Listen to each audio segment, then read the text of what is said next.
যে ঠাকুরদার মুসলমান এত সুসজ্জিত ভাবে বসে মাহফিলে এত সুন্দর কি রাখছেন, যে মাহফিলে যে সৌন্দর্যতা বজায় রাখছেন, এটা হুজুর বলতে পারে।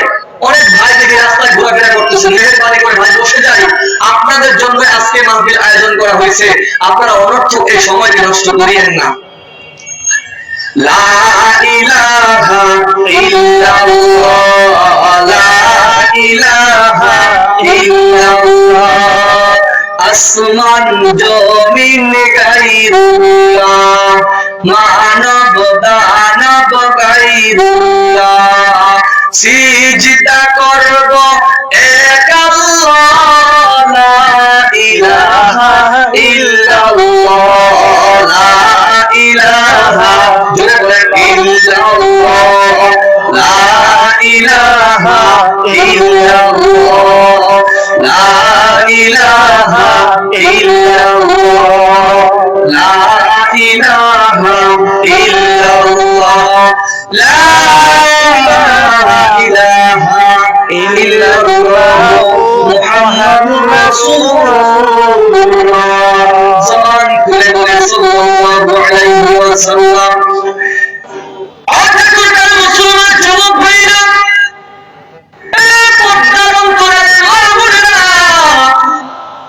আল্লাহ তাআলার বড় নিয়ামত পেয়েছি, নিয়ামতের কদর আদায় করব। আল্লাহ তাআলা আমাদেরকে এই সুন্দর মজমার মধ্যে যেহেতু নিয়ে এসেছেন, এই মজমার হক আদায় করব। এই মজমা থেকে যদি তাওবার উদ্দেশ্যে দুইটা হাত মালিকের দরবারে উত্তোলন করে দেয়, আল্লাহ তাআলা ডাকবে বলতেছেন, বান্দা ও বান্দা, আমি আল্লাহ তোমার এই তওবার নিয়তকে, তোমার দুইটা হাতকে এমন ভাবে পছন্দ করেছি, বান্দা তোমার চোখের পানিকে এমন ভাবে পছন্দ করেছি, তোমার চোখের পানি যদি নাকের ডগায় চলে আসে, আসার সাথে সাথে আমি আল্লাহ তোমার জিন্দেগীর গুনাহগুলি মাফ করে দেব। সুবহানাল্লাহ। আল্লাহ তাআলা কুরআনুল কারীমের মধ্যে আয়াত নাযিল করে বলেন, লা তাকুনাতু মির রাহমাতিল্লাহ। আল্লাহ তাআলা বলেন, বান্দারে আমার নিয়ামত থেকে তোমরা, আমার দয়া থেকে তোমরা, আমার ক্ষমা থেকে তোমরা কখনো নড়ে আসো না রে বান্দা। আমি আল্লাহ ও বান্দা তোমার জিন্দেগীর গুনাহগুলি মাফ করে দেওয়ার জন্য কিয়ামতের দিন আমি তোমার জন্য গফুর নামটা প্রয়োগ করব। তুমি জানো গফুর নামের কত ক্ষমা, তুমি জানো গফুর নামের কত দয়া, তুমি জানো গফুর নামের কত ক্ষমতা। আল্লাহ তাআলা গফুর নামটা কেন বান্দার জন্য প্রয়োগ করবেন? আল্লাহ তাআলা কিয়ামতের দিন গফুর নামের শেয়ার করে অসংখ্য অগণিত তার বান্দাকে আল্লাহ তাআলা ক্ষমা করে দিবেন। এই গফুর নামের এত পাওয়ার, এত ক্ষমতা, আপনাদেরকে ছোট একটা এক্সাম্পল দিতে চাই। দুনিয়ার মধ্যে দেখেন তথ্য প্রযুক্তির আবির্ভাব, বর্তমান জামানা স্যাটেলাইটের জামানা, বর্তমান তথ্য প্রযুক্তির জামানা মুসলমান। এই জামানার মধ্যে বর্তমান স্যাটেলাইট তথ্য প্রযুক্তির মাধ্যমে মানুষগুলো তথ্য উপাত্তগুলোকে, ডাটাগুলোকে সংগ্রহণ করে হাজার হাজার লক্ষ লক্ষ কোটি কোটি তথ্য উপাত্তগুলোকে এক জায়গায় সংগ্রহ করে হাজার হাজার লক্ষ লক্ষ তথ্য উপাত্তগুলোকে যদি ডিলিট করতে চায়, ডিলিট করার জন্য ওই কম্পিউটারের মধ্যে একটা সুইচ আছে, যে সুইচের নাম হলো ডিলিট নামক বাটন। ওই ডিলিট নামক বাটনের মধ্যে যদি 50, 60, 70, 100 বছরের তথ্যগুলো সংগ্রহগুলি যদি একবার ডিলিট নামক বাটনের মধ্যে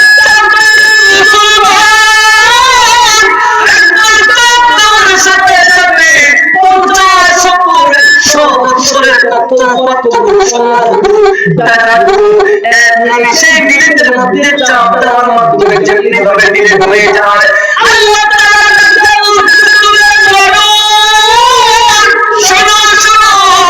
আমি আল্লাহ তাআলার গফুর নামটা এত ক্ষমতা, এত পাওয়ার, এত শক্তি তোমরা জানো না।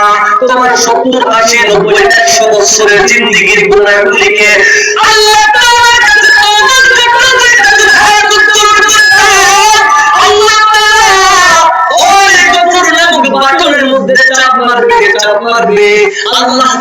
ওই বান্দার জন্য গফুর নামটাকে প্রয়োগ করবে।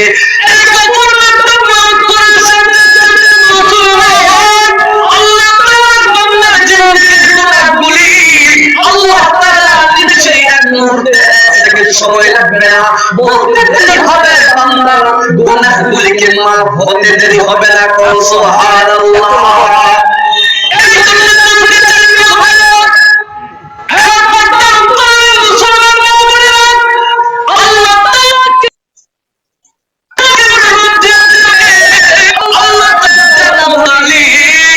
আল্লাহ তাআলা যে নামটা কুরআনুল কারীমের 1 নাম্বার সূরার মধ্যে খুব সুন্দরভাবে আয়াতটাকে বলেছেন, মালিক ইয়াউমিদ্দিন, কিয়ামতের দিন মালিক হবে আমার আল্লাহ, কিয়ামতের দিবসের মালিক হবে আমার আল্লাহ, কিয়ামত দিবসের মালিক আমার আল্লাহ। আল্লাহ তাআলা ডাক দিয়ে বলতেছেন মালিক ইয়াউমিদ্দিন, আল্লাহ তাআলা বলতেছেন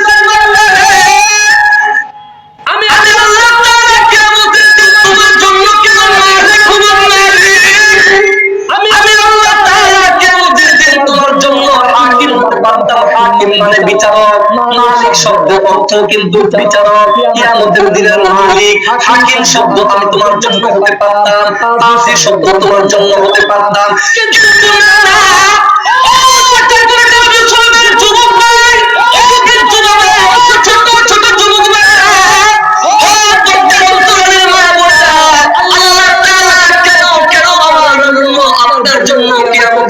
মালিক শব্দ প্রয়োগ করবেন আল্লাহ তাআলা কুরআনুল কারীমের মধ্যে কেন মালিক শব্দটা ব্যবহার করেছেন? আল্লাহ তাআলা বলতে পারতেন হাকিম, হাকিম ইয়াউমিদ্দিন, কিন্তু আল্লাহ তাআলা কেন বলে নাই? আল্লাহ তাআলা কেন বলে নাই? কারণ বলতেছেন আমি আল্লাহ তাআলা কিয়ামতের দিন যদি হাকিম শব্দ তোমার নামে ব্যবহার করতাম তোমার জন্য বড় কষ্ট হয়ে যাইত। আমি আল্লাহ তাআলা কাজী শব্দ ব্যবহার করলে দুনিয়ার জন্য তোমার জন্য কষ্ট হয়ে যাইত। কেন জানো? হাকিম তো তাকে বলা হয়, হাকিম তো নিজের পক্ষ থেকে কোনো বিচার ফয়সালা করতে পারে না। হাকিম ফয়সালা দেওয়ার জন্য উকিল শরণাপন্ন হয়, বাদী এবং দোষী এবং বাদীর মাধ্যমে কি হয় বলেন তো? দুইজনের কথা শুনতে হয়, উকিলের জবানবন্দি নিতে হয় এবং উভয় পক্ষের কথা শ্রবণ করে কিন্তু হাকিম তার কাজ ফয়সালা করে, তার বিচার ফয়সালা করে কি করে না? কথা বলে ঠিক কিনা? হাকিম তো নিজের পক্ষ থেকে কোনো ফয়সালা করতে পারেন না। এই ফয়সালার জন্য প্রয়োজন হয় উকিলের, এই ফয়সালা দেওয়ার জন্য প্রয়োজন হয় বাদী বিবাদীর প্রয়োজন হয়। এই দুইজনের মাধ্যমে কথা শ্রবণ করে উকিল সাহেবের কথা শুনে হাকিম কিন্তু তার বিচারের রায় ফয়সালা করে। কথা বলেন ঠিক কিনা? কাজী শব্দটা ঠিক তেমনি ভাবে বিচারক যারা আছেন নিজের পক্ষ থেকে কোনো বিচার কার্য করতে পারে না। ওই বিচারের জন্য দেখা যায় কিন্তু তিনি মানুষের শরণাপন্ন হতে হয়। কিন্তু মালিক এমন একটা শব্দ যিনি বিচার করার জন্য কোনো বাদী বিবাদীর প্রয়োজন হয় না। কেন কৈফিয়ত থাকে না, কেন পারমিশন লাগে না, কেন কথা শুনতে হয় না। আল্লাহ তাআলা এই জন্যই বলেছেন মালিক ইয়াউমিদ্দিন, সেদিনের মালিক আল্লাহ। যেই দিন কিয়ামত সংগঠিত হবে, যেই দিন হাসর নাসর হবে, যেই দিন আমি আল্লাহ তাআলা তোমাদের জন্য বিচারের কাজটা নির্মাণ করব, আমি আল্লাহ তাআলা ফেরেশতাদেরকে ডাক দিয়ে বলবো, ফেরেশতারা রে দেখো আমার বান্দার আমলনামা খুঁজো, দেখো আমার বান্দার আমলনামা একটু দেখো। আল্লাহ তাআলা বান্দার আমলনামা দেখার জন্য ওই ফেরেশতা বিচারের কার্য সম্পন্ন করবেন, মিজানের পাল্লা কায়েম করবেন।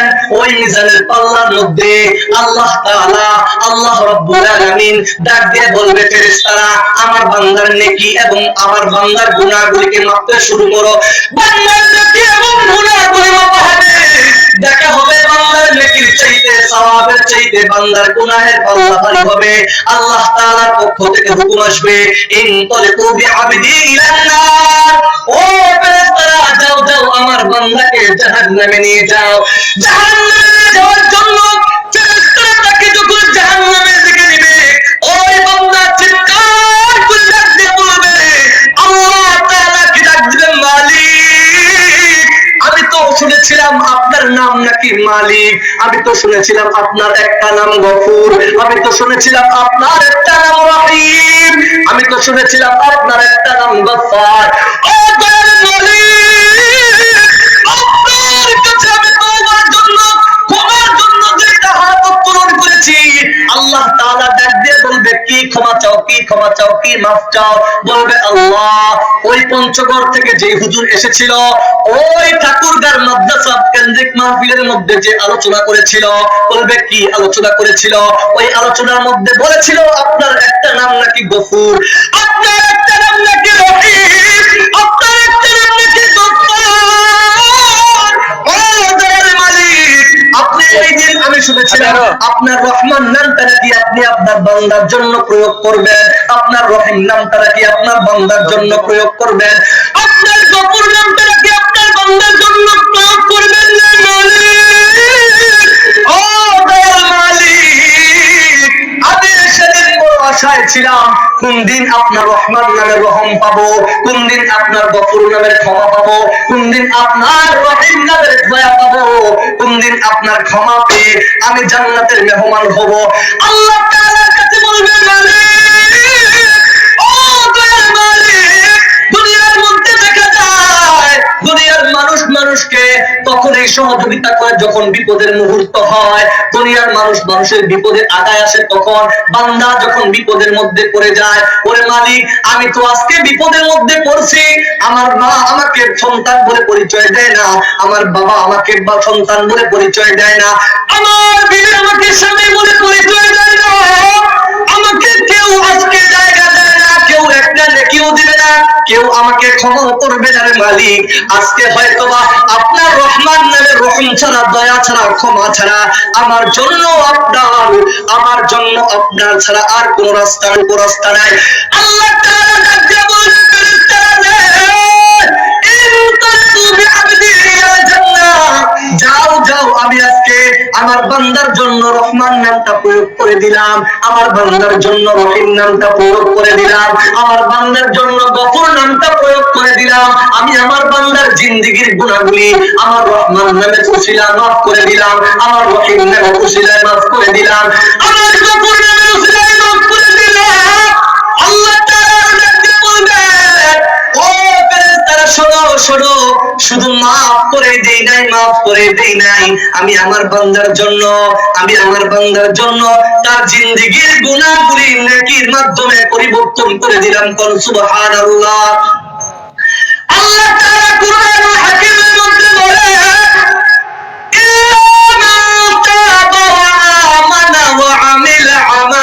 صالحا فأولئك يبدل الله سيئاتهم حسنات। الله أكبر। الله تعالى বলে, ও দুনিয়ার মুসলমান, إلا من تاب وآمن وعمل عملا صالحا فأولئك يبدل الله سيئاتهم। ও বান্দা তুমি তওবা করেছো, ঈমানের সাথে তওবা করার কারণে আমি আল্লাহ তাআলা তোমার সমস্ত গুনাহগুলি আমি আল্লাহ তাআলা নেকির মাধ্যমে পরিবর্তন করে বানায় দিলাম। কোন সুবহানাল্লাহ। আল্লাহ তাআলা বান্দার সমস্ত গুনাহগুলিকে আল্লাহ তাআলা নেকিতে পরিবর্তন করে দিবে। আর বলতেছেন আল্লাহ তাআলা বলতেছেন ওয়া কানা, আল্লাহ তাআলা তারপরে বলতেছেন আমি আল্লাহ তাআলা তোমার সমস্ত গুনাহগুলিকে নেকির মাধ্যমে পরিবর্তন করে দিব। ও বান্দা মনে রাখবে, আমি আল্লাহ তাআলা তোমার জন্য যে জান্নাতকে সিলেক্ট করেছি, তুমি কি জানো ওই জান্নাত তুমি জানো ওই জান্নাতের নিয়ামত সম্পর্কে তুমি দুনিয়ার মধ্যে কোনোদিন শ্রবণ করো নাই। আল্লাহর হাবিব আল্লাহ তাআলা হাদিসে কুরসির মধ্যে বলেন, আ'আদাতু লিইবাদিয়াস সালিহিনা মা লা আইনুর রাআত ওয়া লা উযুনুন সামিআত ওয়া লা ফাকরা আলা কলবি বাশার। আল্লাহ তাআলা যেই নাজদে আমল জান্নাতের উপর আল্লাহ তাআলা যত নিয়ামত করেছেন সম্পর্কে দুনিয়ার মানুষ চোখ দিয়ে দেখে নাই, কান দিয়ে শুনে নাই, কলবের মধ্যে কল্পনা করতে পারে নাই, এমন অবিশ্বাস্য জিনিসগুলি আল্লাহ তাআলা জান্নাতের উপঢৌকন হিসাবে আমাদের জন্য তৈরি করে রাখছে। সুবহানাল্লাহ। সম্মানিত হাজিরিন, আল্লাহ তাআলা আমাদেরকে অসংখ্য অগণিত দয়া মায়ার মাধ্যমে কিয়ামতের দিন ক্ষমা করবে, কিন্তু পূর্ব শর্ত হলো বান্দা ইখলাসের সাথে মালিকের কাছে তওবায় অবনত হয়ে যাও, আল্লাহ তাআলা তোমার আমার জিন্দেগীর গুনাহ মাফ করে দিবেন। হাদিসে মধ্যে আছে মাশাআল্লাহ এই রমজানের মধ্যে এসেছি আল্লাহর হাবিব পয়গম্বর ডাক দিয়ে বলেন শাবান ও শাহরি, এই শাবান মাস হলো আমি রাসূলের মাস। সুবহানাল্লাহ কয় না? বলেন শাবান মাস কার মাস? আল্লাহ তাআলার মাস, আল্লাহ তাআলা আল্লাহর রাসূলের মাস। আল্লাহর হাবিব পয়গম্বর বলতেছে ও দুনিয়ার মুসলমান শোনো, শাবান ও শাহরি, এই শাবান মাসটা হলো আমি নবীর মাস। সুবহানাল্লাহ। তারপরে আমাদের জন্য যে মাস অপেক্ষা করতেছে রমজান মাস, আল্লাহ বলতেছেন ও রমাদান শাহরুল্লাহ, সেইটা হলো আল্লাহ তাআলার মাস। কার মাস বলেন? আল্লাহ তাআলার মাসের নাম হলো কি মাস? রমজান মাস। এখন বলবেন হুজুর বাকি 11টা মাস কি আল্লাহ তাআলার মাস না? হ্যাঁ, আল্লাহ তাআলার সবগুলো মাসে আল্লাহ তাআলার, কিন্তু আল্লাহ তাআলা রমজানের গুরুত্ব বোঝানোর জন্য রব্বে কারীম বলতেছেন পয়গম্বর আপনি জানিয়ে দেন এই রমজান মাস এত দামি মাস কেন আমার জন্য বলছি। একটা ছোট্ট এক্সাম্পল দেই, ছোট্ট এক্সাম্পল আপনাদেরকে আমি একটু বলতে চাচ্ছি, একটু শুনেন, মনোযোগ দেন, একটু মনোযোগ দেন। যারা এখনো বাইরে আছেন মেহেরবানি করে মাহফিলে বসে যাই। এই দেখেন আল্লাহ তাআলা যাদেরকে পছন্দ করছেন, দেখেন মাঠ ভরে যাচ্ছে, আলহামদুলিল্লাহ। হয়তো আল্লাহ তাআলা তাদেরকে পছন্দ করছেন। প্রিয় ভাইয়েরা, কথা বলে ঠিক কিনা? কেন আমার মাস এটা আপনাদের ফায়দা কি? আমাদের দেশের নেতা নেত্রী আছে না, আমি মনে করি এই মাহফিলটা হলো স্থায়ী একটা মাহফিল। এখানে কোরআন ও হাদিসের কথা হবে, কিভাবে আল্লাহকে চেনা যায় ওই কথা বলা হবে। কি বলবেন না?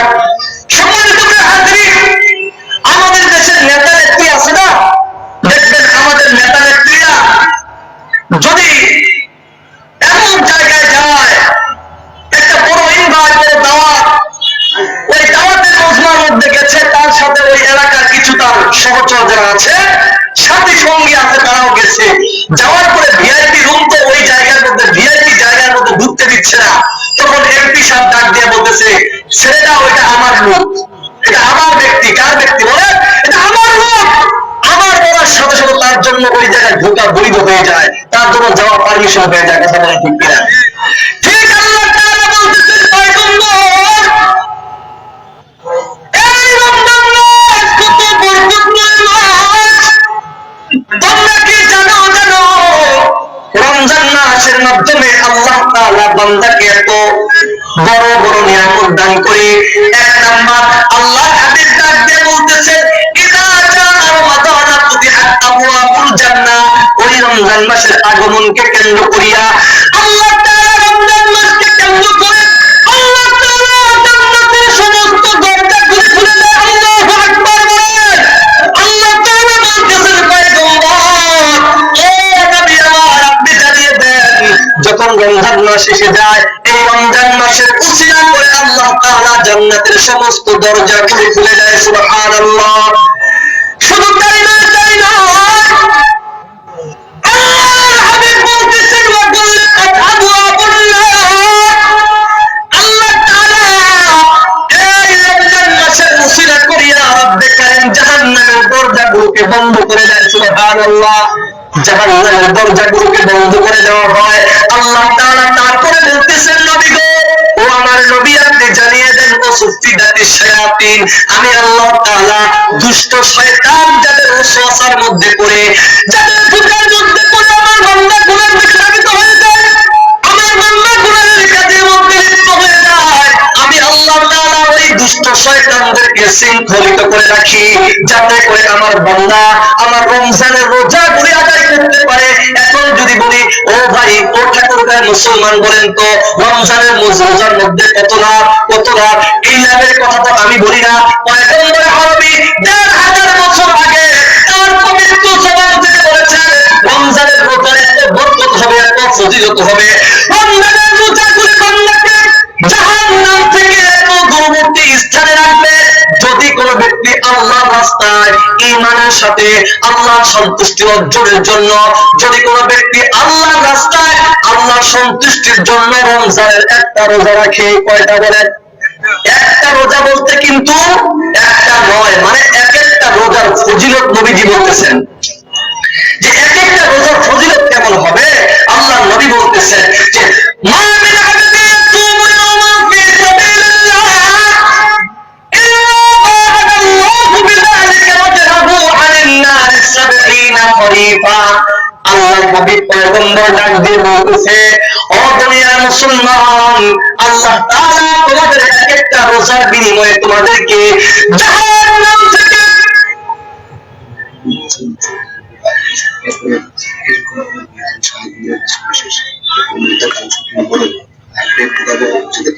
জি জি আল্লাহ তাআলা বলতেছেন পয়গম্বর, ও নবী আমার, আপনি আপনার উম্মতদেরকে জানিয়ে দেন। কি জানিয়ে দিবেন? আল্লাহর হাবিব বলতেছেন যারা আল্লাহর রাস্তায় একটা রোজা রাখবে, একটা রোজা মানে কিন্তু বাকি রোজাগুলো রাখবো না এমন নয়, যে এক একটা রোজার শান এবং মান সম্মান ইজ্জতকে বোঝানোর জন্য, মর্যাদাকে বোঝানোর জন্য আল্লাহর হাবিব পয়গম্বর বলতেছে এক একটা রোজার মাধ্যমে রব্বের কাছে বান্দার জন্য, ও বান্দা তুমি জানো না রমজান মাসের রোজার কত দাম? তোমাকে একটা রোজা জাহান্নাম থেকে 70 বছরের দূরে অবস্থান রাখবে। সুবহানাল্লাহ, 70 বছরের দূরবর্তী রাখবে।